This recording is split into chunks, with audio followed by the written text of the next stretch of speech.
Welcome to Health System CIO's interview with Crystal Broj, Enterprise Chief Digital Transformation Officer with the Medical University of South Carolina. I'm Anthony Guerra, founder and editor-in-chief. Crystal, thanks for joining me. Thank you so much for having me, Anthony.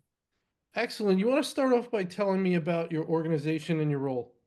Yeah, absolutely. The Medical University of South Carolina is based in Charleston, but we are a statewide institution serving all 46 counties of South Carolina. We have about 2.4 million encounters annually, about 25,000 physicians and students. We're a university as well, so we have 6 colleges, 42-degree programs. We're the #1 rated hospital in South Carolina. And we also have a very extensive research section, which does about $3 million in research funding a year. Excellent. Very good. All right. So you're speaking at the upcoming HIMSS conference. I am. Your session is entitled Transform Your Future, Key Strategies for Digital Change Success. Tell me just a little bit about some of the things you're going to touch on in your session, some highlights, and we'll go from there.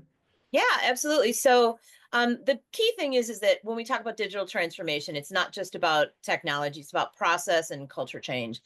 And so we talk a little bit about, starting with pilot projects, but that's where some systems struggle because they don't know how to take it from pilot to full blown across the system. So we're going to share some practical strategies on that. Our topics will include building a strong coalition for change, some big on change management best practices, aligning technology with our strategic priorities, and demonstrating ROI. I think that's really important to get long-term buy-in. We'll include about 3 case studies from our digital journey, things that we've learned over the past 3 years since we've started our digital transformation office. All right, excellent. Very good. So, taking pilots to full scale, I speak to a number of people. There's a few things that come up there. One is the idea of pilot fatigue, people doing too many pilots. Every pilot is going to be a cost on the health system. You're going to have to get users on board, and you're taking from them. You're sort of depleting their battery, so to speak. So you want to be careful and thoughtful about doing it. You don't want to be running lots of pilots that don't go anywhere, and yet you don't want to be afraid of failing because that's what a pilot's for, right? So it has to be Yes. okay if one doesn't work out, but you just don't want them all not working out. You don't want your people saying, "Hey, not another pilot, we can't take it," right? So there's all these kind of dynamics. So a little bit of your thoughts there. Yeah, I think it's important to really look at the technology first and think about what the technology offers. Look at what you have in house or what you could use in house. Our EHRs are very rich with features, and sometimes we aren't even using them to their full potential. So we have to look at that first, and then look at how hard or easy a pilot would be to integrate with those, core systems, because most of the time they won't work standalone. So getting that integration right, making sure that you coordinate with your IT staff so that you can get that going and have them understand the cadence of what a pilot might be. Some things that we found when we did pilots was that we do something and then we want to be agile and we want to go, okay, we started with 4 offices. Now we want to scale it to 25. Now we want to scale it again. And because IT is where IT is, they're used to projects that are very well defined. You upgrade your EHR, on June 30th, you're going to upgrade. So 30 days back, you're going to do this, and 30 days back, you're going to do this. And you know that Sally and her team have to get involved here. And these are the people all the way along the way. With these new technologies, AI, RPA, that's not at all how it works. You might need to have someone connect an API the first week, and then you'll test it, and you might not need to tweak it until week 4. And then you might do your pilot, and then you might realize, okay, now we have to add on these another 25 offices. And that means you have to change the report that you were running or the connection that you had or something. And so you need to keep interacting back and forth, which is awesome for our staff because we're not sending something system wide, which is crazy. We're changing, we're refining, and we're building upon what we learned in the first one and adding more features. But it's really hard for IT to go, okay, when do you need someone again? How much time are you going to need? Because they're not built that way. So we are still working through that all along. The other thing we've learned with that, Anthony, is that we have to remember as we pilot and we extend, like we're starting to grow that to a full blown across the system thing, we'll tweak because it's agile, right? So you're always going to make changes to the product. But you have to remember that if you've made 5 changes by the second or third rollout, you may be implementing them across the system, but you have to let the first 4 offices know that we fixed whatever they talked about. Things that we found are that the initial adopters were like, don't use that anymore because it didn't work. When we've already fixed it and it's way better than it was before. So that constant communication with our teams, really emphasizing that change management, finding different ways of how people learn in order to absorb that information and share it among their teams, whether it's clinical or office, is really, really important. Yeah, so a lot of great stuff in there. You were cracking me up when you talk about how IT folks process information and projects. And it's making me laugh. I'm not an IT person per se. I'm more of a journalist, editor type person, but I work the same way. And so it's really hard for me to deal with a lack of clarity. So, I want to put it in a plan. So you tell me when, like, I want to get it defined and get it clear. And if I don't, I'm a little uncomfortable. Like, I'll finish the conversation. I'll be like, well, I really don't know where we are. That was too fuzzy. I don't have specific steps to go forward with. So you're saying that's kind of what the interaction with IT can be like. It, But you're saying yeah. on your end, it's got to be that way. On the operational user end, it has to be that way, even though they want to get it so well defined. So this is a very interesting dynamic. Tell me more about it. Yeah, it's really tough.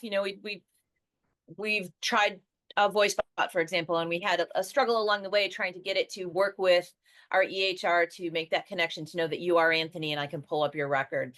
Looking at different ways to authenticate you, and then knowing that the voice bot did not recognize something or is not trained yet on certain names. My last name is very difficult. It's Broj, but it's spelled Broj. Yeah. So when I talk to the bot, I say my last name is Broj. And she says, oh, okay, so it's Broj, Broy. And I'll go, no, no, no, no, no, Broj. And then she goes, oh, your last name is no, no, no, no, Broj. And like, no, like B is in Bravo, R is in whatever. And so, we had to keep training, we had to keep doing things to train the bot. And so, we loaded the top 10,000 names in South Carolina. Roy still is not one of them, by the way. And tried to get that in there, and it recognized a little bit better, recognized a little bit better. But we're like, okay, well, a lot of people say B, a lot of people do B as in da da da. So, okay, well, we'll use the NATO alphabet. B as in Bravo, R as in rabbit, whatever those are. But that not everybody uses that either. So training a program to say, recognize this and then know that it's this, which works, except we're from the South. So people could be saying B is in bourbon, R is in roadkill, and you can never quite get that exact whatever somebody might think. AI is good. It's just not that good yet. So we have to, realize what level of error we're willing to live with Mhm. or when we're going to change. In this case, we changed to a different identifier, which meant we had to go back to IT, had them talk about it, had to change, had to do stuff in order to accept that to go into the AHR. So there can be a little frustration on IT side saying, we did what you asked and now you want to change again. Yeah.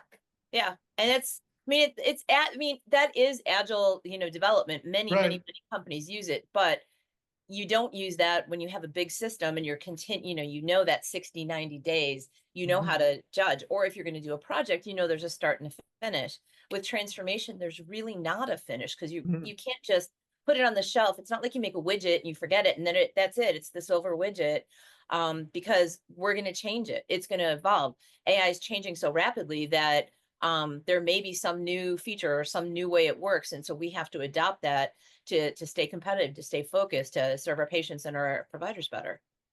So IT, well, and our readers and listeners would be IT executives. So if you would want to give them a message about, um, I mean, anything in addition to what you've said about having understanding of what you're going through on your end, like what mindset do you want them in? What do you want them to understand if we're talking to some folks who are going to hear this who perhaps err on the side of being inflexible or Well, easily irritated? yeah, I think it, and I can see where I'm the pebble in the shoe, right? But at the same time, we want to partner. We're not trying to make their lives hard. We're not trying to do that. So we do, when we start our pilot, say we're doing this, it's a pilot, it's going to last this long, and then we're going to iterate. And so we've done a couple projects now, so they're starting to get used to that iteration phase.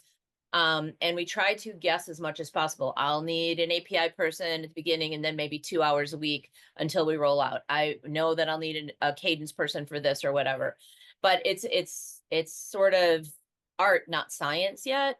Because there's no defined thing. It's not as easy as that. So what we found that, and our IT department is wonderful, and they've really tried to work with us and our EPMO. And so we bring them in with the vendors when we start talking about the next phase or the next new project or whatever at the very beginning, so they can at least understand what we're trying to do and why it's important to the business, or why it's important to patients, and then explain, how the tech works, so it's not a big black box for them either. So they know what we're actually trying to achieve with it and what type of interfaces we're going to need and roughly the amount of what it's going to take, so that they can decide, so that they can go, okay, well, George is going to have to kind of keep 2 to 3 hours flexible throughout the month while Crystal's team does this crazy thing. That's perfect. So let's address now the folks in a position like yours or the people leading things up on the user operations side who are going to have a lot of interaction with IT. You mentioned the idea, which we hear all the time, of involving IT from the beginning as being a key element in getting this partnership to work well. Anything else you would want to advise your, again, friends in your position at other institutions? What are some, other than not involving IT, any other things you think can lead to a poor relationship on the user side? And I think the things that have been most successful for me is bringing both the business leaders and my team and IT together. Especially as we kick off. Most of the time, IT is like, okay, here, build a car, right? And then they go build a car, but they don't understand that it's for a new mom, or it's for a grandma, or it's for a dad who, needs to get, 200 miles a day or whatever. And so if they don't know that, they don't understand the meaning of the car that they need to build. And so I think connecting them to the work that we're trying to do is super important, and to understand what that work will mean at the end. So all the projects we do, we start out by trying to figure out what we're trying to solve. We're trying to solve patient access. We want to get 25% more online appointments scheduled or whatever. And then what does that mean for the patients and the organization? And make sure we can measure that. What are we doing now? We're doing 8%, 10%. So we're trying to get to some other level. This is how we'll measure it. This is the dashboard we'll measure by. And then sharing those results both with the business and IT, so they can see what they've affected and how much their work has helped us get to where we are. And keeping them in the loop on both sides. That's great stuff. Context, providing context, gives more meaning to the work you're asking IT to do.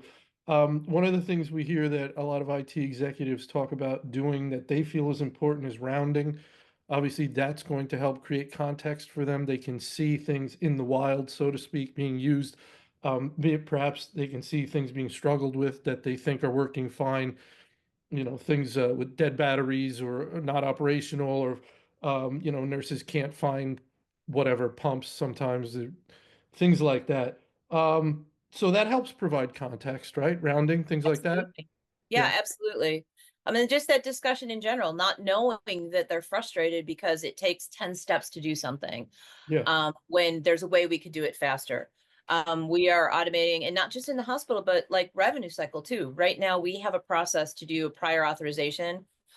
So if you need an MRI, hopefully not, Anthony, but if you did, you come through, and everybody hospital has to do that. They have to contact your insurance, and they have to see if they'll pay for it or what they'll pay. And so there is a workflow diagram that has 20 or 30 boxes, the things that has to happen in order for that to work, right? Basically, you go in, you get the order, you have to load it into your EHR, then you have to go and look and see, do we have your insurance card? Okay, we do. Figure out what insurance it is. Then we take the information from the EHR, we have to put it into the payer portal, and then we have to wait to see if we get the authorization code or not. That has to go back into Epic. That takes a physical person, a half an hour to do. for Hmm. every single referral or authorization that they need. And, we wonder why things are slow. We wonder why people can't get in. It's not necessarily the techs or the doctors or whatever. It ends up being the process behind that we actually have to do. And so one of the things we have started doing is working with robotic process automation to have that happen automatically. And then the revenue cycle folks only have to deal with the exceptions and not the slog of the every single time. And showing that we've cut that work from a 30-minute cycle to it takes a minute to do that for those that go through, really showcases the power of these types of products. Very good. You mentioned prior auth. I believe that's something that the government is really looking into. Different regulatory bodies are trying to do something with that. Any other thoughts on that? It's a big issue, right? Slows everything down. Yeah, it is. And, there's two sides to the equation, right? There's reasons why the providers really need it to go through and go through easy. There's reasons why the payers want to be extra careful to make sure that they're not getting things that they don't need. So Mhm. I understand both sides. I just wish it would be an easy handshake and go yes or no. And then this is why, and not, I'm just going to kick it back and then I'll wait a couple days, because we're not talking about just pushing a piece of paper across a desk. We're talking about someone's life and the fact that they might be scared or they're sick or they need additional care. And the longer we push paper around, we're not serving the people that really need it. Very good. Let's talk a little bit about measuring things. Well, you sound like a very data-driven person, which I've heard is quite important. You want to measure whatever you do. If you're implementing a solution to something, you want to measure all kinds of things about it and whether the implementation has improved the process. You want to measure ROI. There's hard ROI and then there's soft ROI. A lot of soft ROI issues around some of these ambient listening things. They're quite expensive, but they're hard to put an exact number on. We want to reduce pajama time and all these kind of things. And that you make soft connections. You say, look what it costs to replace a physician. If we implement ambient listening, we're going to lose less physicians. But I don't know how much a CFO can tie those two things together or accepts those two things being tied together. So measuring things and then measuring satisfaction and happiness on the user side. This has come up in a class report I covered a month ago, which was the idea that implementation does not mean satisfaction necessarily. And if IT just checks off that something's been implemented and we've got that now, so we're good. The users, if you're not measuring user satisfaction, they may be even more unhappy than they were before you put it in. So overall, the question is about measuring. How do you measure? What do you measure? And then what do you do with it? So we measure a lot of things. There are the hard ROIs, the things that, accounting really likes to have, finance really likes to have. Like, are you, getting pajama time, for example, you can't measure there. That is so soft that that's a well-being issue. That's bringing joy back to the work. That's soft. But they can close charts faster. If they close charts faster, that means we can get the money faster for it. And we can, file them. That's something hard that we can go, we are closing charts 7 days faster, which means there's a monetary reward to getting that done. But you have to know how to measure it at the beginning so that you can go back and go, this is what it was, this is what it is. 30 minutes, 1 minute, 4 days, 2 days, or whatever. And then the rest of it is, you do really have to check in both, as you're working with the pilot, find out how is it working? Is it working your workflow? What can we change? Continuing to communicate all the way through the process and knowing that you're not going to set it and forget it kind of thing. Because if they're not using it, we're not getting any reward at all.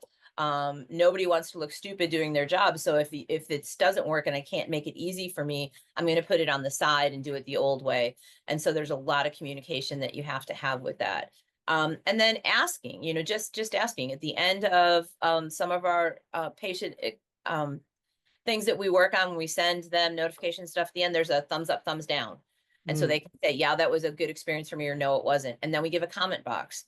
And so we get a lot of patient comments. And we read them. We read them all. And we group them and we figure out, okay, well, this works or this doesn't, or they're complaining a lot about uploading the insurance card. Is there something that we can do faster for that? Or They don't like the fact that they get 3 notifications if they have 3 appointments in a week. Which, if you think about processing, you have an appointment. I send it to you to remind you to come. But if you have 3 in one week, you don't want to get 3 different texts and then have to fill out the same information over and over and over again. And so after hearing that a number of times, we worked with the product and said, can we send one at the beginning of the week because Anthony has 3 appointments? And, huge patient satisfier. They're like, this is so much better. And we can check in once. And, you already know me because I've been a patient for 10 years. Just show me what, because yeah, maybe I moved last week, so I might need to change my address, but I'm probably still working at the same place, or I might still be a veteran if I was a veteran before. You probably don't need to ask me that every single time. So those are the things that, when you listen to your constituents, whatever they are, you actually get that information and you can act on it. It's good. So I'm just putting myself in the patient's shoes, and I don't, it's so frustrating when you're asked for information that they have. And they hand you, if they hand you paper, if they Flipboard. hand you, oh my, my blood pressure goes through the roof. Don't Well, hand me, because it's so lazy. It's so lazy. It's like, well, just do it. Well, why? Well, we just need it. But you have it and nothing's changed. Well, we just need it. And you know what I do? I'm spiteful. I make my handwriting very messy on anything. and it's like the doctor likes it or this, and we've talked to some of the front desk staff at some point, and they're like, well, what am I going to do if I don't do the paper? Like, look, we tagged it in the record. You don't need to do it now. You can just say, Anthony, how you feeling today? Is there anything else I can do for you? Or you have more time when Anthony comes out, and you can go, hey, what did doctor say? Can I make another appointment for you? Can I get a referral for you? And that kind of stuff. And it changes, just like ambient changes for doctors and patient relationships, because now I can look at you and talk to you instead of typing in the EHR. Right, Nobody went to medical school to say, I can't wait to type into the EHR. They right. wanted to help people. Yeah.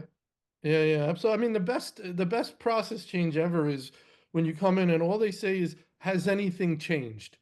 Has your insurance changed? Has your address changed? Has your job changed? No. Okay, sit down. The doctor will see you. Right. Beautiful. Good. That's all I want. That's all I want. Um, one more question, and then I'm going to let you go. You mentioned pilots. I think one of the important things you touched on, interesting things, was what I'll call absorbing learnings, hard-won learnings, preserving hard-won knowledge, right? This is why we do pilots. This is why we try things, because you get the feedback from the nurse or from the patient who says, oh, this, oh, that. Now, ideally, what happens at that point is you make the adjustment, you preserve the learning in the process, the core recipe of the process of how we are going to roll this out. You save it, you don't lose it, right? Because if you lose it, what a waste. What was it's gone. That whole we should do it the other way is gone. Now, when this can become quite challenging, if you're doing one at a time, it's easier to preserve those learnings, in my opinion. Where it gets challenging is if you have multiple iterations going on at the same time to capture the key learnings. I don't know if this happens with the multiple iterations, but that to me is where things get challenging when you have multiple iterations of a pilot and you have to absorb learnings into the core recipe, so to speak. Does that make sense? Any thoughts there? Yeah, absolutely. I think after we do our pilots, or we do a somewhat of a rollout, we bring back both the IT folks, the project managers, some of the key business leaders, and go, oh, okay, what went well? What didn't go well? As we think about either reiterating on this product or our next product, what should we do better? And because I have an awesome team, they also share that with the other folks, the other project managers on other projects, and go, hey, you know what? On this one, we found that you couldn't roll this out this way. Or on this one, we found when we interact with IT for these specific APIs, you should talk to George. And, but give him, 5 weeks heads up before, that kind of thing, just Right. so that we can share that information across. I think that's really important to kind of do that post-mortem on whatever part of the project is and really incorporate those ideas, but then also share them with the rest of the team so that they know, oh, and we do a lot. We have, several different technologies running at once. So, we make sure that we, share, oh, I'm having problems with this, or I'm having problems with this at our team meetings, so that the rest of the team can learn and help and brainstorm those things. And you also have different levels of learnings. You would have specific learnings to this particular technology and pilot, and you would have learnings that could apply to when we do pilots, period, right? Absolutely. So different levels, and those have to be absorbed at the right level and preserved. Yeah, for sure. Awesome. Crystal, that was fantastic. I'm gonna let you go. Hopefully, I'll be at him, so hopefully I'll catch your session, run into you there, but it's been a pleasure. I hope I can reach out to you in the future. That sounds great. Thank you, Anthony, for having me today. Have a great day. You too.